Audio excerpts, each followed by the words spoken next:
So this quarter, it's one of the things, it's kind of, in my mind, it's hard to believe we're already in October, right?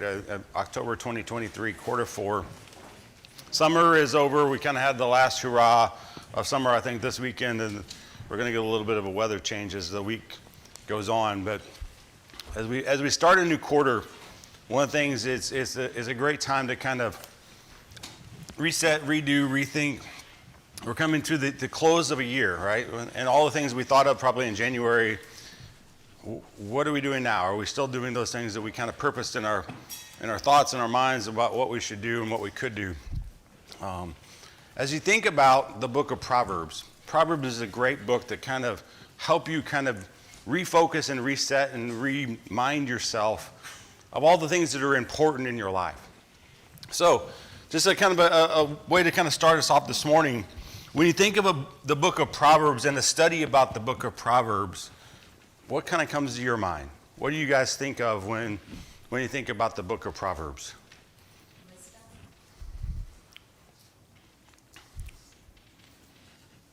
Ryan? Different contrasts. Jay? Practical information to live by. Yeah. As you think about studying the book of Proverbs, this is one I kind of struggled a little bit in my mind, even kind of choosing it, though.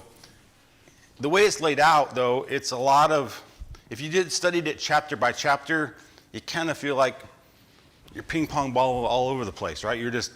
It's so many things happen in every chapter, and it's very, well, didn't we just talk about that last chapter and this chapter? And so one of the things I'm going to do this quarter, instead of going through chapter by chapter, we're going to look at it more of a topical study.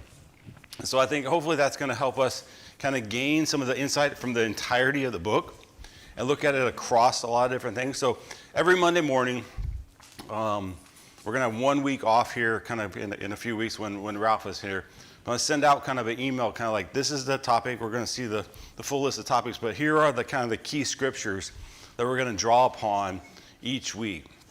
So one of the things is there's a lot of content, just a ton of content. We have 31 chapters, and if you look at the Bible, it's a good chunk of your Bible.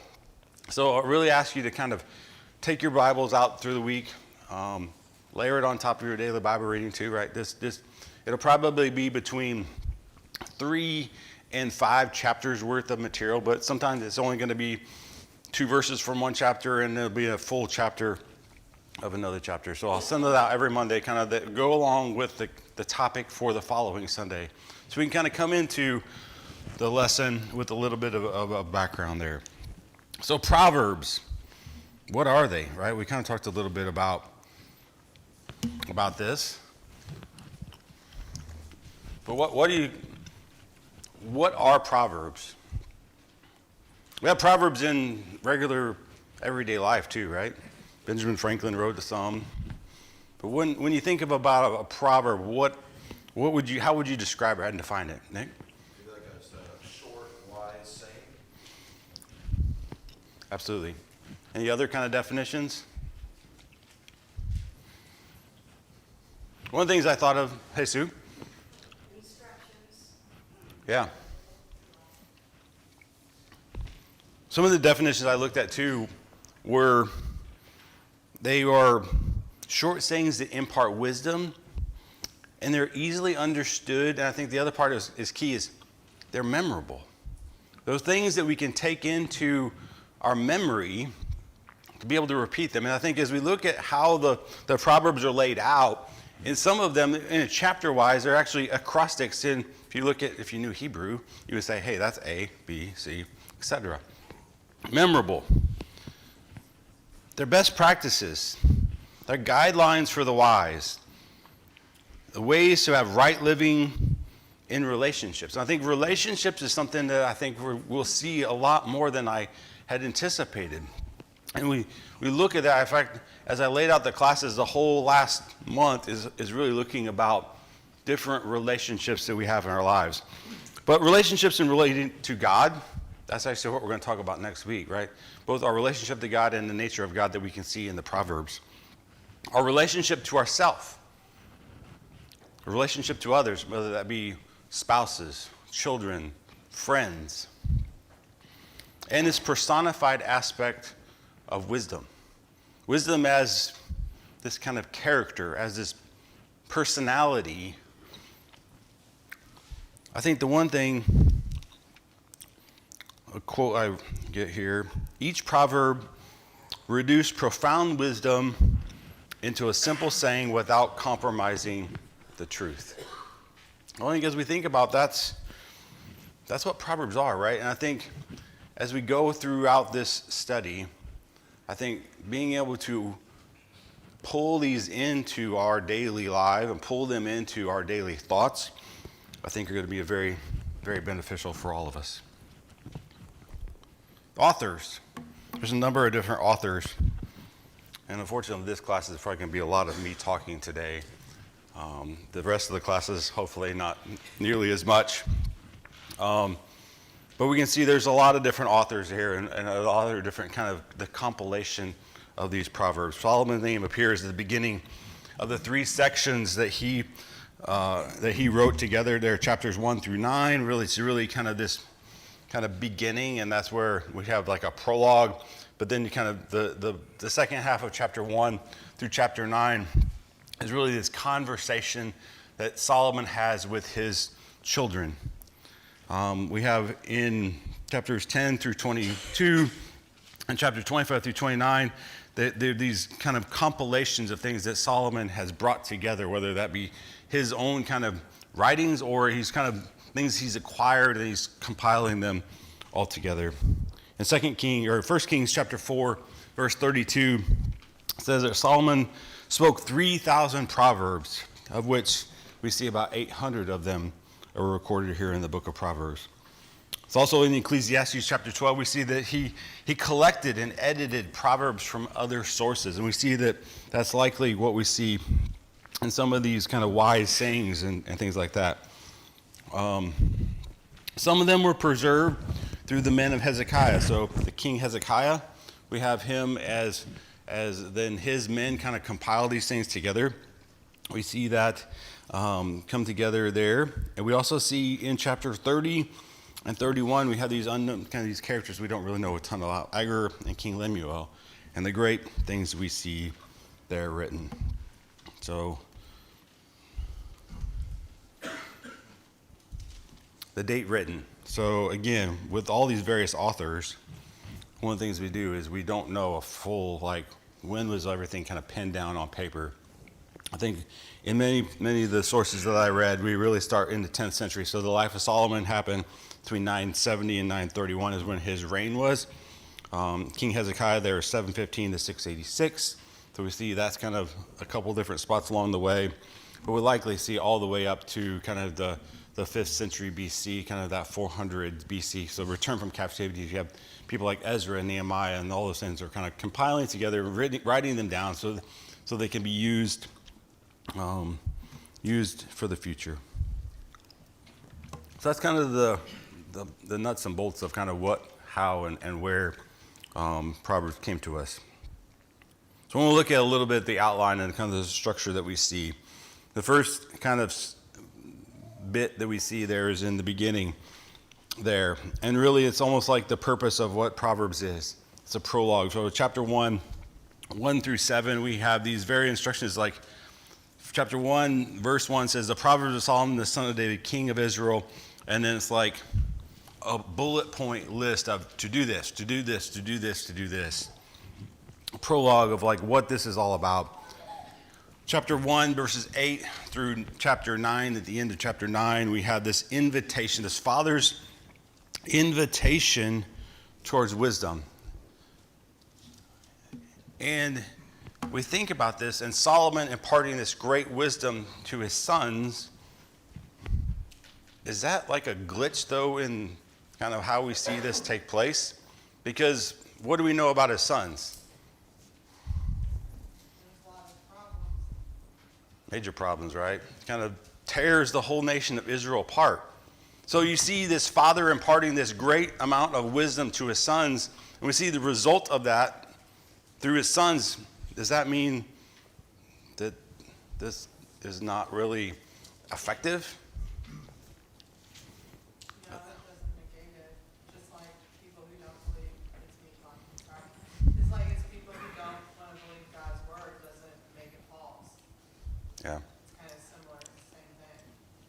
think as I was looking at different sources, I think some of the original, right, heroes of this, right, too, they knew the backstory.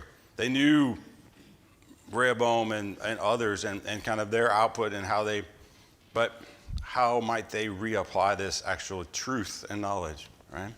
I think that we have to understand that there's a certain timeless quality to these sayings as well, in the same way that we make the assumption that when Christ gives instruction to the disciples, that that's instruction for us as well.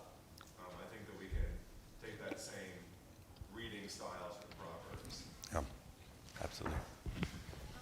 I was just thinking Solomon had great wisdom, but he always, and especially at the end of his life, moved out. And so sometimes for your children, you can tell them, but they're going to look at how you live, and if you're living out these proverbs, and that's living out those proverbs is going to be more impactful than saying.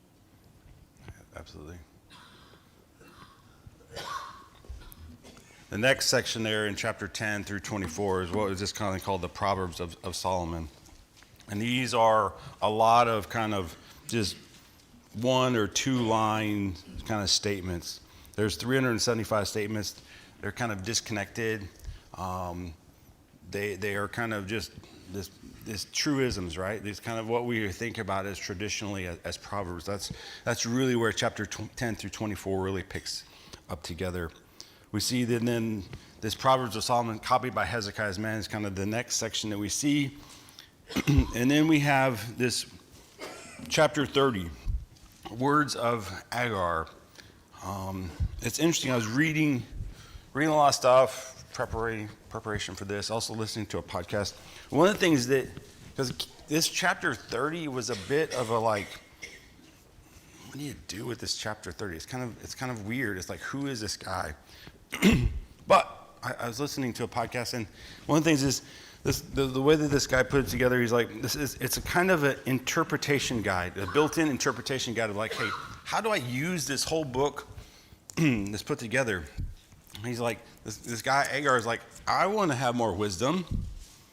So his words show then how to orient ourselves through humility, through attentiveness, and the fear of the Lord when reading Proverbs together. I think that's an interesting way to look at it as we think about how do you approach these truisms. I think it's one of the things that we'll talk about here in a few minutes. It's not a promise. I think that's going to be the one thing as we look at this. It's not an if-then statement that if you do this, then this will 100% happen to you every time. But how do we approach this in our lives through humility?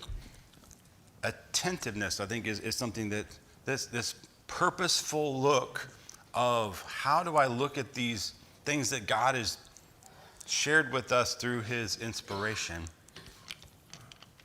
What does that look like through the lens of what I'm living every day?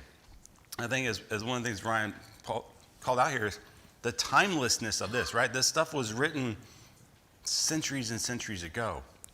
But the timelessness of what that means to 2023 is very remarkable.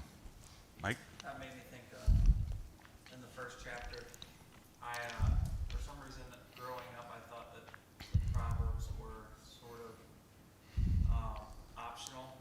They're really nice to learn, and our mom did a really good job of trying to teach us them, but not until I became an adult and strayed far away from wisdom and wanted to come back that I realized kind of what he says in verse 20 through 33. You don't get wisdom when you want to. You have to seek it because when it's too late, it's too late. I think that's kind of similar to God calling out in Isaiah 55, listen, otherwise it's going to be too late. So it's not like it's optional. I have to have it. I think too the notion of approaching God with reverent fear, I think is something that you see throughout the book of Proverbs, and It's how do we orient ourselves appropriately as we approach worship, as we approach daily life, as we approach raising our children, as we approach loving our spouse. Like all of those things that we see inside of the book of Proverbs really has been kind of it's a bit of a decoder key as we look at the book of Proverbs. It's like, how should you do that? And then in the last chapter, we see King Lemuel, and we see the words of wisdom here in this poem, an acrostic of what it means to be an excellent woman. And we see that. So that's the kind of the highest level outline as you would look the book of Proverbs. If you want to start to kind of dig through the middle there, especially if you look at that chapter 1 through 9, there's a lot of different lessons, and depending on how you want to break it, there's somewhere between 10 and 13 different kind of topics you can see inside that as Solomon is explaining wisdom to his sons. So I think as we think about too, there's a lot of primary characters. If we look at the full list of what the book of Proverbs is, we see these primary characters living out in these lessons. We see the wise, the one who embraces God's covenant, right? The person that is applying these truisms to their lives. And then you contrast that with the one that's called out as the fool. They are opposed to God, but I think that's the key is they're not beyond hope. They've not given up. They've not turned their back. They've not gone so far that they can't be brought back into the world of the wise. We see the simple, those who remain kind of this, whatever. Which I think as we go and we think and we talk to our friends and our neighbors, how many of them we could say that probably fall into that category right there? They're uncommitted to either wisdom or folly because of that they're easily misled, but it's like they're kind of like, I don't know. I think as we look at the lens of this, I think we'll see those are the people that we can reach out. Both the fool and the simple are people that are perhaps even looking for a pathway to move forward. And then we see the scoffer. This is the ones where that's the hard ground in the parable of the sower, right? Those are proud, they're arrogant, and they scorn God's ways. I think as we look at this whole book, we will see that these characters kind of flow, and we see the different approaches to each one of these types of characters kind of come out in the lessons we have from the book of Proverbs.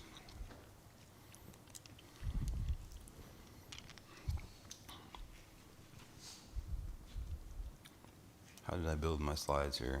All right. The main themes. Again, I think as Lena mentioned here, wisdom is first and foremost our main theme. So when you think about wisdom, what is wisdom? Knowledge applied. Knowledge applied. Some other definitions? Experience. Lisa? We need to learn the way that God wants us to apply anything that's wise. That's how we live it. Proverbs 4 and verse 7 says,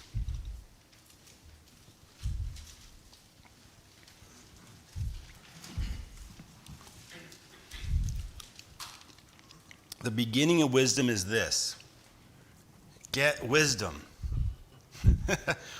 And whatever you get insight. Does that mean that that's like, check, I've got wisdom?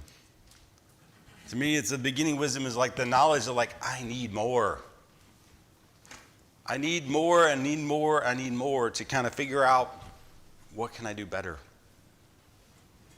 Unfortunately, it's not something that's nicely packaged up that you can just go, oh, if I get this college degree, I'm going to have wisdom, or I'm going to go buy this and have wisdom, or it doesn't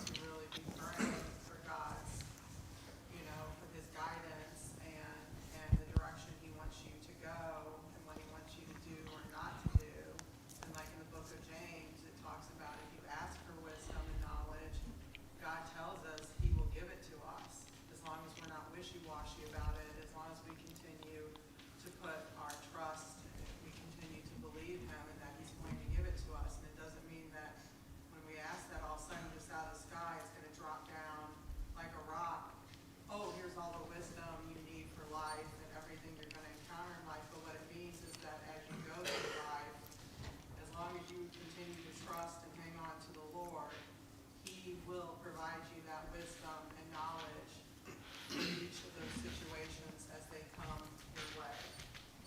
I think it's definitely key that it is a journey, right? It's not I'm done.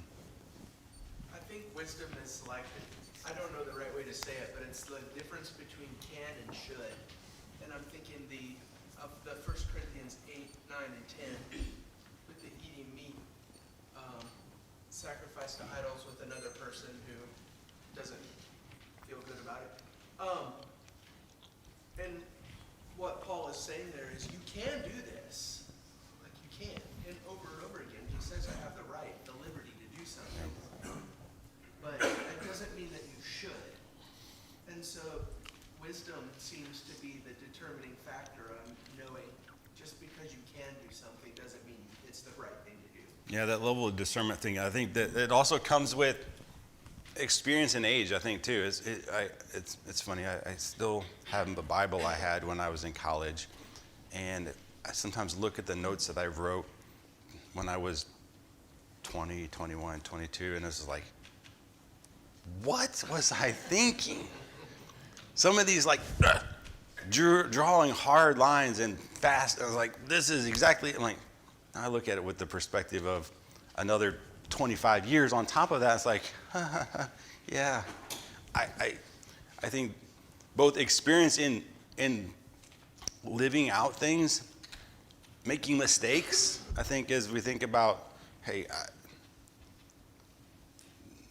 knowing what's important, what's not important, where to say something, and even more so, where not to say something is something that is very key. Jake? Another way that I've heard it growing up is knowledge is knowing tomatoes are fruit. Wisdom is knowing not to put it in a fruit salad. There you go. Or on anything, really. That's. Turn over to Exodus chapter 31. It's interesting here. Exodus chapter 31, I'm going to read verses 1 through 11, and you're going to think, like, what is this guy talking about when he's reading this chapter right here?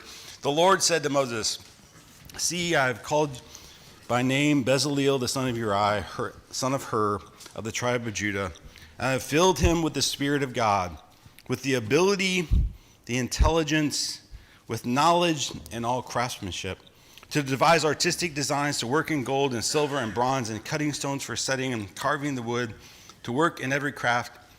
And behold, I have appointed with him Aholiab, the son of Ashmash, the tribe of Dan. And I have given to all men ability that they may make all that I have commanded to you. And he goes through there, verses 7 through 11, all the things that they need to do to build a tabernacle. So we have these slave people coming out of the nation of Egypt. They probably didn't have a lot of free time on their hands, right? They're making bricks. They don't have a lot of time to like do artistic craftsmanship and stuff like that. And all of a sudden, God is like, got this really important building tent that I need you to do. And you have all the stuff. Get it ready, set, go. Here's the instructions. Do you think that they really could do that? But God, in his wisdom, is like, I've filled these men with the Spirit of God, with ability. That's actually the same Hebrew word as wisdom right there. The ability, the intrinsic knowledge of like how to take these parts and these pieces, this wood and this metal, and turn it into something worthy of worship to God. They have intelligence and knowledge and craftsmanship, but this ability, this wisdom is what kind of ties it all together. But I think about when we think about our lives today, we may have knowledge of God's word. We may have knowledge of what God wants to do in our lives. But without wisdom, how do we put that all together in something that's befitting of worship to God. Much like a tabernacle, we are building our own tabernacle, right? We read in the New Testament that we are the temple of God. As we think about wisdom and what it means to our lives, it is applying this thing, this God-given ability inside of us to prepare our own selves for worship towards God. We also see there's a distinct contrast in foolishness and wisdom. Proverbs contrast this, highlighting the consequences of each pathway. A foolish person, they reject instruction. We see they lack self-control. They live a reckless life. On the other side, one who is wise and filled with wisdom counteracts that innate desire to just do what I want to do. And we see that balancing act throughout this book. We also see parental guidance. So turn over to Proverbs chapter 20. We're going to read a few verses here from Proverbs chapter 20. And 20, 21, 23.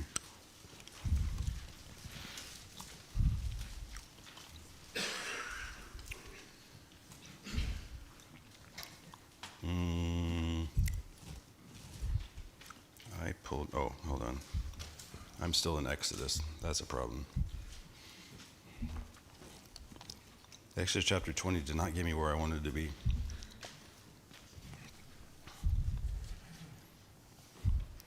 Proverbs chapter 20, even a child makes himself known by his acts, whether his conduct is pure and upright. Chapter 22 and verse 6.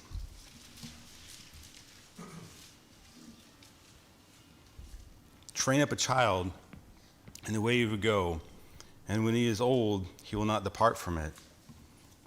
In verse 15 of that same chapter, it says, folly is bound up in the heart of a child, but the rod of discipline drives it far from him.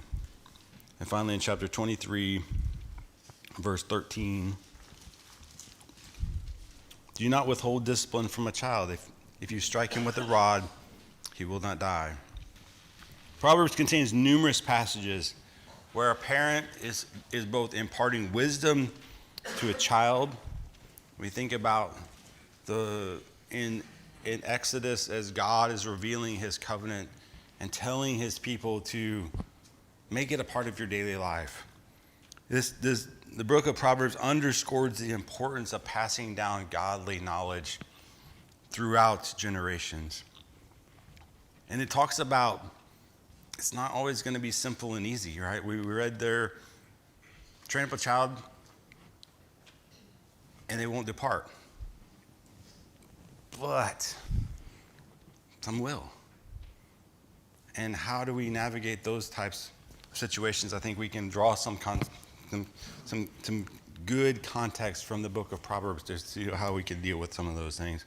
It also talks about, especially as young children, right? It's not easy, right? I think Jessica and I joke around. We were great parents until we had children, and we knew exactly how to,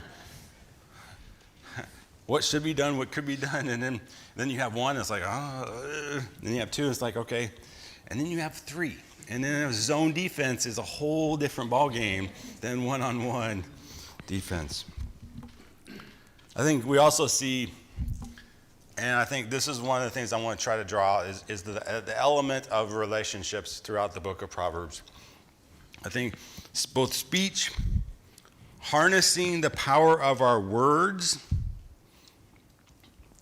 the value of honesty, and that can be a bit of a balance to keep, right? Because we can know we're right, similar to the Corinthians passage, right? We can know maybe the black and white of it, but we're living in a gray spot. So what should I say and what should I not say? How should I balance that with the relationship piece of it in our mindset? The importance of also maintaining healthy relationships, and we see that husband and wife, parent, child, and a lot in friendships throughout the book of Proverbs. So we have about 10 minutes left. 3 bullets here. And I have a bunch of discussion questions that probably not going to get to. But this is a practical application. I think that's one of the things.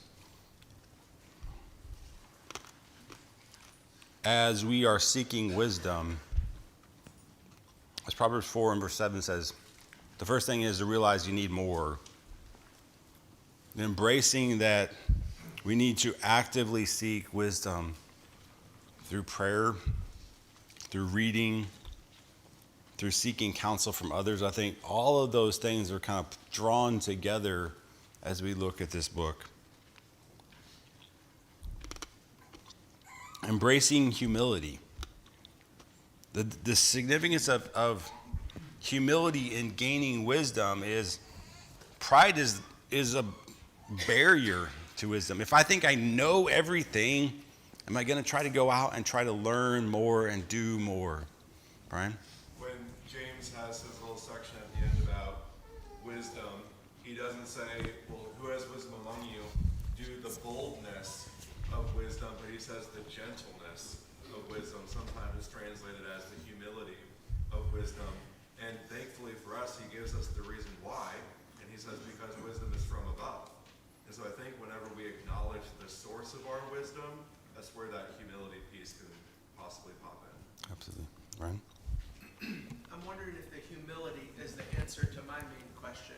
Because when I come into this quarter, here's the thing that I'm looking for, just personally. The fool does not know that he's the fool. And every person thinks that they're the ones who are the wise one with the answers. And what I would like to learn from this quarter and figure out for myself is, okay, don't be that. I don't want to be the fool who doesn't know I'm the fool. And I'm thinking that might be the key. And I think you did it with Agar too. Like maybe I'll spend some time in there to think about, okay, seeking for wisdom with humility to realize, okay, how do I get there? Sure. No, I think you're right. I think we all want to say, I'm just thinking about the different characters that were like, I'm the wise guy, right? Yeah. Many times we're the simple or the fool, right? We've not made the right choices and we don't even know it. And I think that's the part that the book of Proverbs really kind of starts to, and I think this is where too, it's like, hey, critics will say, hey, it doesn't work because look at Solomon's sons. But ultimately, they are not the only audience of these lessons, right? They are not the only. And I think why did it not work for them? They weren't humble at all, right? We see in Rehoboam, he's like, I'm the king now. I'm going to do my thing. The third one is prioritizing the fear of the Lord, right? This not this like shrinking back in terror and just trembling because of, I don't know what to do. But the reverence and the awe and the understanding that God created everything, is doing anything, is working in our own lives, is woven throughout this book. Nick? I was just going to piggyback off the last comment that you said. And I've been thinking about the verse that you talked about earlier, which is chapter 4, verse 7, which is the beginning of wisdom is this, get wisdom. And I think that verse is meaning like the beginning of becoming wise is to get the wisdom. So to have this book is just the first step in becoming wise. You have to just not just read the words and understand what the words say, but you have to actually apply it to your life and try to live out the sayings in order to actually become wise. You talk about Solomon's sons, just because they had the book or because they had a father that was wise who gave them the wisdom, that's just the beginning. That's not the end of becoming wise. I think of Jake and I's conversations we have on our podcast, which is great because we're gaining all of this wisdom, but we're not becoming wise unless you apply that wisdom to your life and that's what Ryan was saying when he was to get out of the class. That's what I want to get out of the practical thing out of the class is not just hearing the words of the wise, but using that as the beginning of becoming wise by applying it to life. Lisa?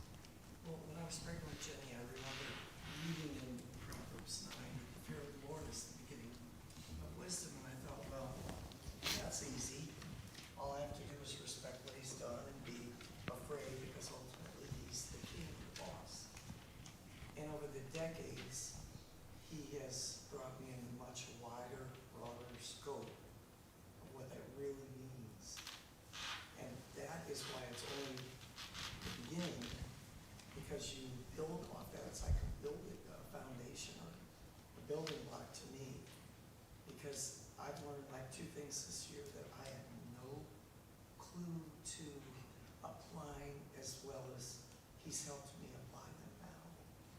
So you just are always, and part of that was because I was branching out more with my fear and appreciation of him. Definitely. Thanks, Lisa.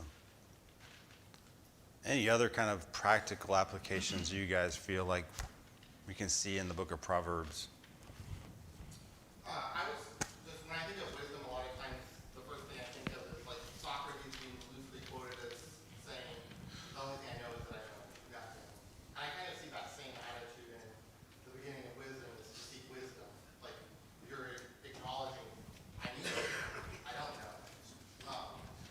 But I see that everybody in the world can do that though.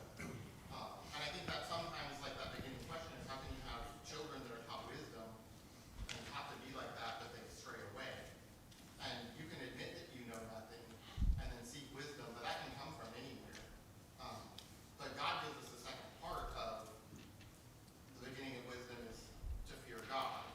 And so God is teaching us everything that we're ingesting is being filtered through the fear of the Lord and the respect for God. And so yes, we need to be humble and listen and seek wisdom, but everything we're hearing and processing is being filtered through our lens that God is the one that wisdom ultimately comes from.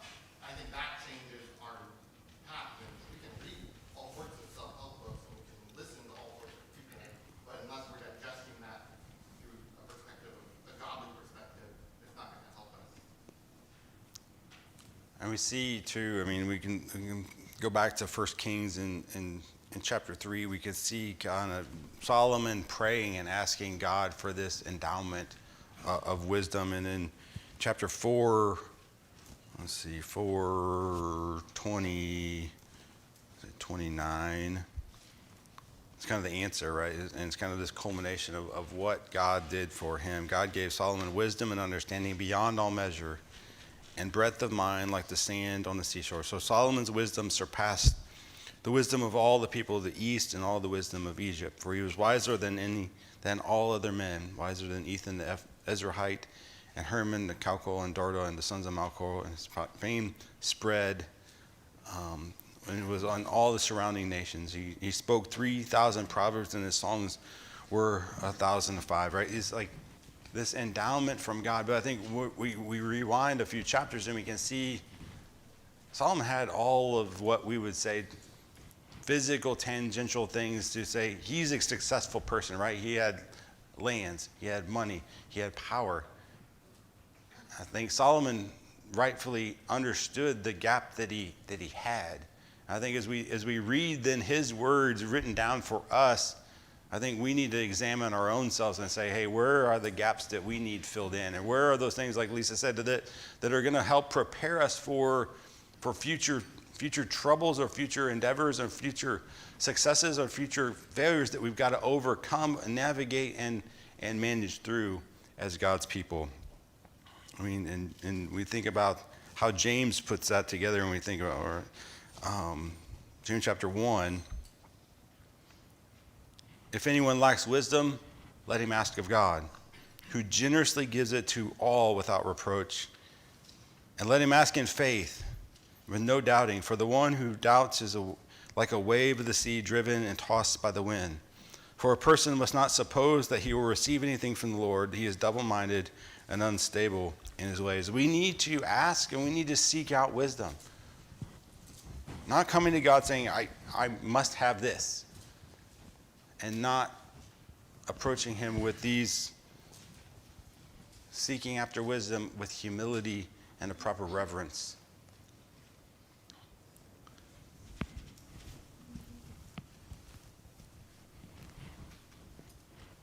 So here's kind of what I've kind of lined out for the rest of this quarter. So today was kind of, again, we're just kind of introducing and seeing the structure. As we get into the rest of them, it's going to be a lot less of me talking and a lot less slides, hopefully just one or two, but more of kind of delving into these things. So the first one, we're going to look at God in the book of Proverbs and the nature of God and God's working inside this book. Wisdom, I might be a little bit overestimating that wisdom can be done in one class lesson, but that's how it kind of mapped out here.